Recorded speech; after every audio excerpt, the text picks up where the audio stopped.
ផ្ដើមសាច់រឿងនៅក្នុង season ទី2នេះគឺយើងបានឃើញ Will ជាមួយនឹងសិស្សផ្សេងទៀតកំពុងតែប្រឡងអនុវត្តជាក់ស្ដែងនៅក្នុង Dungeon ហើយពួកគេកំពុងតែប្រយុទ្ធគ្នាជាមួយនឹង Nabarus ដែលជា Monster ឆ្កែក្បាល3រួចសំណួរមួយក៏បានលើកឡើងថានៅក្នុង The Great Tower ដែលជាប៉មដ៏អស្ចារ្យអ្វីដែលគេឲ្យតម្លៃជាទីបំផុតគឺជាវេទមន្តចុះបើសិនជាអ្នកដែលគ្មានសមត្ថភាពវេទមន្តវិញតើពួកគេមានសង្ឃឹមអាចឈានទៅដល់ចំណុចកំពូលនៃវេទមន្តដែរឬទេរួច Will ក៏បានឆ្លើយសំណួរមួយនោះថាការរួបរวมគ្នាជាមួយនឹងអ្នកផ្សេងទៀតគាត់នឹងឈានទៅមុខជានិច្ចហើយគាត់នឹងឡើងទៅលើប៉មដើម្បីជួបជាមួយនឹង Avery ឲ្យតតែបានលុះស្អែកឡើងមុនថ្ងៃចុងក្រោយនៃការប្រឡង Final ខណៈពេលដែលគ្រូកំពុងតែកែក្រដាសប្រឡងក៏បានធ្វើឲ្យពួកគាត់មានការភ្ញាក់ផ្អើលជាខ្លាំងព្រោះ Will ទទួលបានពិន្ទុពេញគ្រប់មុខវិជ្ជាទាំងអស់គឺគាត់ធ្វើបានពិន្ទុពេញទាំងការប្រឡងសរសេរនិងការប្រឡងអនុវត្តជាក់ស្ដែងអញ្ចឹងទោះបីជា Will គ្មានសមត្ថភាពវេទមន្តក៏ដោយតែគាត់ប្រហែលជាអាចប្រឡងចប់ហើយឡើងទៅលើប៉មបានជាមិនខាន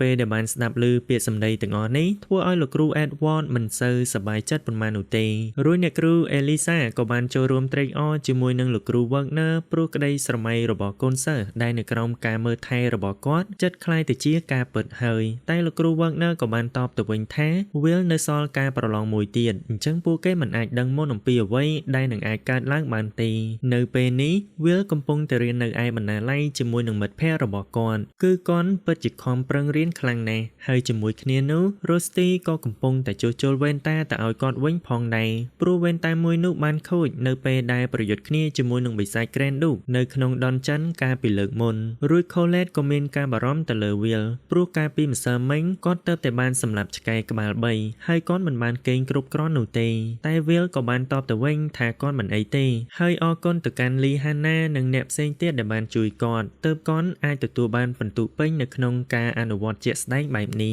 ហើយកាលពីលើកមុន Will បានទទួល5ពិន្ទុពីការប្រឡង Spell Work ជាមួយនឹងលោកគ្រូ Edward អញ្ចឹងនៅថ្ងៃស្អែកនេះបើសិនជាគាត់ប្រឡងបានតែមួយពិន្ទុទៀតនោះគាត់នឹងមានពិន្ទុគ្រប់ចំនួនអាចឡើងទៅលើប៉មបានហើយ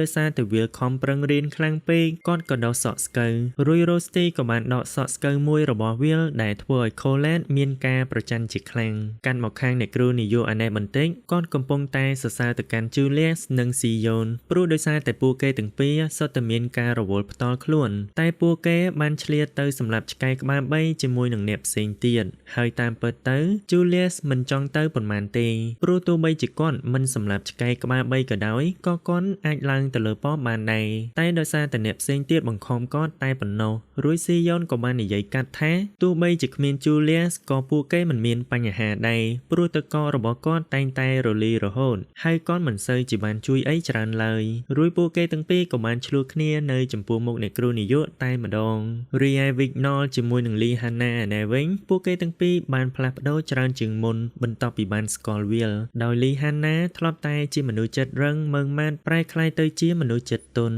ហើយនាងក៏បានរៀនមេរៀនមួយពី Will ផងដែរគឺនាងបានកែប្រែអារម្មណ៍អវិជ្ជមាននិងចិត្តកំសាករបស់នាងคล้ายទៅជាភាពក្លាហានរីឯ Vignol ក៏បានរៀនមេរៀនមួយពី Will ដូចគ្នាគឺវាមិនអីទេក្នុងការបរាជ័យច្រើនដងហើយកុនក៏បានទទួលយក Will ធ្វើជាមិត្តភក្តិរបស់គាត់ដូចគ្នានៅយប់នោះ Will បានខំប្រឹងរៀនរហូតតតែដេកលក់រួចនៅពេលដែល Colette យកអីមកឲ្យគាត់ញ៉ាំឃើញគាត់ដេកលក់បែបនេះនាងក៏បានយកអាវដណ្ដប់ឲ្យគាត់ហើយក៏ចង់លួចថើបកូនប្រុសគេតែម្ដងតែ Rusty ក៏បានមកកាត់ចង្វាក់នាងហើយក៏បានធ្វើឲ្យនាងអត់លិតនៅពេលនោះទៅរួច Colette ក៏បានព្យាយាមដោះសារថានាងគ្រាន់តែយកអាវដណ្ដប់ឲ្យ Will តែប៉ុណ្ណោះដោយសារតែនាងបារម្ភពីគាត់ព្រោះទោះបីជា Will នៅហត់ខ្លាំងប៉ុណ្ណាក៏ដោយក៏គាត់នៅតែជំរុញខ្លួនឯងទៅមុខជានិច្ចហើយគាត់ត្រូវបានគេវាយនិងមានរបួសពេញខ្លួនរួចនាងក៏បានបន្តទៀតថានាងស្អប់ Magic Wonder ខ្លាំងណាស់ព្រោះដោយសារតែ Avery ម្នាក់គត់ទៅបានជា Will ខំប្រឹងដេញតាមនាងបែបនេះ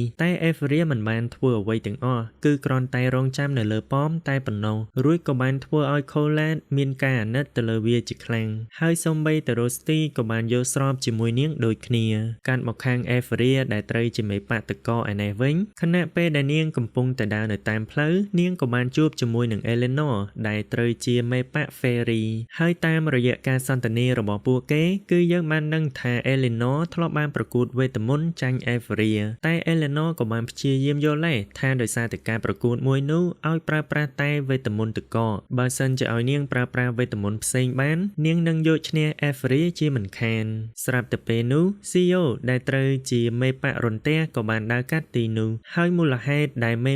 មកជួបជុំគ្នាបែបនេះគឺដើម្បីចូលរួមនៅក្នុងពិធីបុណ្យឆ្លងឆ្នាំថ្មី Terminalia ហើយវាក៏ជាពេលដែលពួកគេត្រូវជួសជុល The Great Barrier ឡើងវិញដើម្បីការពារផ្ទៃមេឃផងដែរលុះស្អែកឡើងដែលត្រូវជាថ្ងៃចុងក្រោយនៃការប្រឡង Final លោកគ្រូ Edward ក៏បានធ្វើជាអនុរិយនៅក្នុងការប្រឡងមួយនោះហើយកុនក៏បានដាក់វិញ្ញាសាតែមួយសំណួរកូដទៅកាន់កូនសិស្សហើយបើសិនជាពួកគេអាចឆ្លើយបាននោះពួកគេនឹងទទួលបាន6ពិន្ទុពេញដោយសំណួររបស់គាត់តើអ្វីគឺជាវេទមន្តហើយឲ្យពួកគេបញ្យល់អំពីដំណើរការនៃការប្រើប្រាស់វេទមន្តដោយផ្ដោតទៅលើអារម្មណ៍របស់ពួកគេម្នាក់ៗជាទូទៅអស់អ្នកដែលអាចប្រើប្រាស់វេទមន្តបានគឺសុទ្ធតែអាចឆ្លើយសំណួរមួយនេះបានទាំងអស់តែសម្រាប់វាលដែលមិនអាចប្រើប្រាស់វេទមន្តបានវិញគឺគាត់មិនអាចឆ្លើយសំណួរមួយនេះបានទេព្រោះសំណួរមួយនេះគឺមិនមាននៅក្នុងសៀវភៅផងនឹងហើយកុនក៏មិនអាចយល់អំពីអារម្មណ៍នៃការប្រើប្រាស់វេទមន្តបានដែររួចក៏បានធ្វើឲ្យវាលមានការបាក់ទឹកចិត្តជាខ្លាំងតែដោយសារតែគាត់ធ្លាប់បានសន្យាជាមួយនឹង Avery ដោយនេះគាត់មិនត្រូវចោទចាញ់ជាដាច់ខាតរួចកុនក៏ចេះតែសរសេរចម្លើយឲ្យពេញក្រដាសតែម្ដងអស់បារម្ភទៀតហើយសម្រាប់គ្នាយើងដែលមានស្បែកមុខឡើងមុនមុខចំមុខខ្មៅអីហ្នឹងគឺអាចសាកទិញផលិតផល TM Brand យកទៅប្រើប្រាស់បានព្រោះថា TM Brand គឺជាលេលាបមុខដែលផ្សំឡើងពីសេរ៉ូមវីតាមីន C ហើយនិងសារធាតុចិញ្ចឹមស្បែកមុខជាច្រើនផ្សេងទៀតដែលជួយធ្វើឲ្យស្បែកមុខសមានសំណើមព្រមទាំងអាចជួយព្យាបាលមុខមុនបានជាច្រើនប្រភេទផងដែរបើមិនជឿទេមើលតែមុខ admin ពីមុននឹងឥឡូវទៅគឺខុសគ្នាដូចមេឃនឹងដីអញ្ចឹងប្រើអស់តែ2 3ឈុតអីគឺដឹងលទ្ធផលហ្មងអញ្ចឹងបើសិនជាអ្នកទាំងអស់គ្នាចាប់អារម្មណ៍អ្នកទាំងអស់គ្នាអាចឆាតទៅសាកសួរព័ត៌មានបន្ថែមនៅក្នុង page TM Brand តាមរយៈ link នៅក្នុង description ខាងក្រោមបានណាលុះក្រោយពីការប្រឡងត្រូវបានបញ្ចប់លោកគ្រូ Wagner ក៏បានស្ដីបន្ទោសទៅកាន់លោកគ្រូ Edward តាក់ទងទៅនឹងសំណួរដែលគាត់បានដាក់នៅក្នុងវិញ្ញាសាតែលោកគ្រូ Edward បែរជាតបទៅវិញថាគាត់គ្រាន់តែសួរសំណួរមូលដ្ឋានគ្រឹះដ៏សំខាន់មួយសម្រាប់មេឃតែប៉ុណ្ណោះហើយគាត់មានការខកចិត្តជាខ្លាំងនៅពេលដែលសិស្សប្រហែល 40% បានឆ្លើយសំណួរមួយនោះខុសតែលោកគ្រូ Wagner បានដឹងច្បាស់ណាស់ថាមូលហេតុដែលលោកគ្រូ Edward សួរសំណួរមួយនេះគឺចង់ផ្ដោតតែទៅលើកូនសិស្សម្នាក់គត់ហើយគាត់មិននឹកស្មានថាលោកគ្រូ Edward ហ៊ានធ្វើរឿងខុសបែបនេះក្នុងនាមជាគ្រូម្នាក់នោះទេគ្រាន់តែបានឮភ្លាមលោកគ្រូ Edward ក៏បានរុញគាត់ឲ្យដួលរួចក៏បាននិយាយថាលោកគ្រូ Wagner ទៅវិញទេគឺជាអ្នកខុសព្រោះដោយសារតែគាត់ចង់ឲ្យមនុស្សដែលមិនអាចប្រើប្រាស់វេទមន្តឡើងទៅលើប៉មហើយនេះគឺជារឿងមួយដែលមិនអាចទទួលយកបានជាដាច់ខាតរួចយើងក៏បានឃើញបញ្ជីឈ្មោះសិស្សប្រឡងធ្លាក់នៅលើតុហើយនៅក្នុងនោះក៏មានឈ្មោះវាលម្នាក់ដែរសរុបមកវាលមាន credit ត្រឹមតែ7199តែប៉ុណ្ណោះអញ្ចឹងគាត់មិនអាចឡើងទៅលើប៉មបានទេតើតែមាន credit 7200ឡើងទៅទើបអាចមានសិទ្ធិឡើងទៅលើប៉មបានរួចក៏បានធ្វើឲ្យវាលមានការខូចចិត្តជាខ្លាំងហើយនៅក្នុងយប់នោះវាលក៏បានទៅអង្គុយនៅខាងក្រៅតែម្នាក់ឯងតែបន្តិចក្រោយមក Rusty ក៏បានរកគាត់ឃើញរួចក៏បានប្រាប់ទៅកាន់វាលថាគាត់បានជួសជុលវ៉ែនតាឲ្យវាលរួចហើយ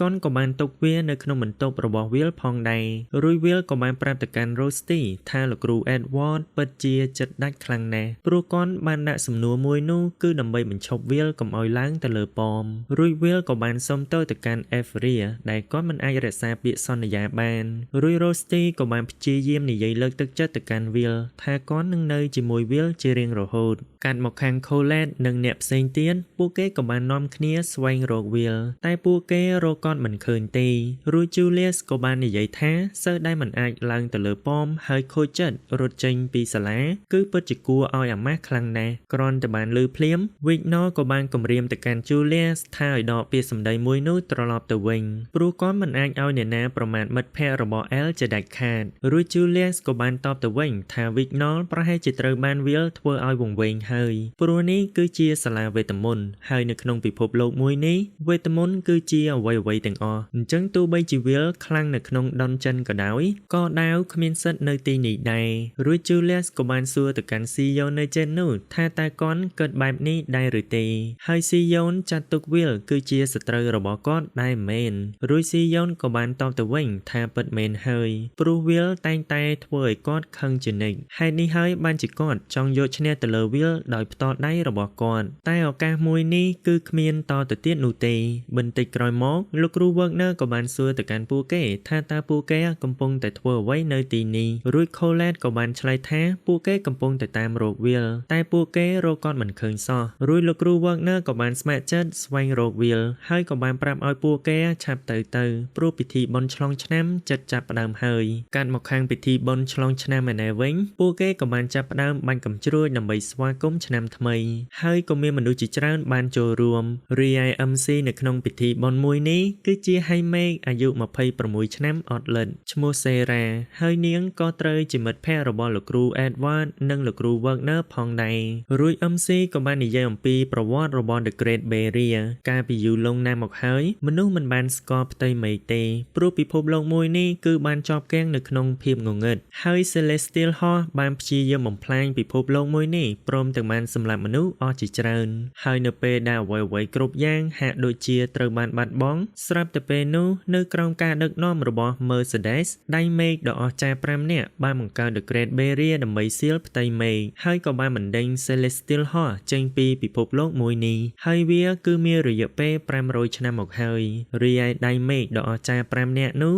ត្រូវបានគេហៅថា Magic Wonder ហើយពួកគេតែងតែជួសជុល The Great Barrier ជារៀងរាល់ឆ្នាំព្រោះ Barrier មួយនេះគឺមានប្រសិទ្ធភាពត្រឹមតែរយៈពេល1ឆ្នាំតែប៉ុណ្ណោះលុះជិតដល់ម៉ោងហើយនោះ Magic Wonder ទាំង5នាក់ក៏បានបង្ហាញខ្លួនហើយគ្រាន់តែដល់ម៉ោងភ្លាមពួកគេក៏បានចាប់ផ្ដើមពិធីជួសជុល The Great Barrier ឡើងវិញគឺ Magic Wonder ទាំង5នាក់បានប្រើប្រាស់ដំបងវេទមន្តរៀងៗខ្លួនដែលតំណាងឲ្យធាតុទាំង5មានដូចជាភ្លើងទឹករន្ទះខ្យល់ហើយនឹងដីរួចពួកគេក៏បានបាញ់វាទៅខាងលើដើម្បីជួសជុល Barrier មួយនោះហើយពួកគេក៏បាននាំគ្នាបាញ់កាំជ្រួចដើម្បីអបអរសាទរទទួលឆ្នាំថ្មីផងដែរតែក្តីសោករបស់ពួកគេក៏បានប្រែក្លាយទៅជាទុក្ខព្រោះមានមនុស្សអាក្រក់បានចូលមកអុកឡុកក្នុងពិធីបុណ្យមួយនោះដោយបានបើក portal បញ្ចេញពួកបិសាចជាច្រើនដើម្បីបំផ្លាញទីក្រុងហើយវាគឺជាស្នាដៃរបស់ Mask និង Headless រីឯមូលហេតុដែលពួកគេរងចាំរហូតមកដល់ពេលនេះគឺដើម្បីឲ្យ Magic Wonder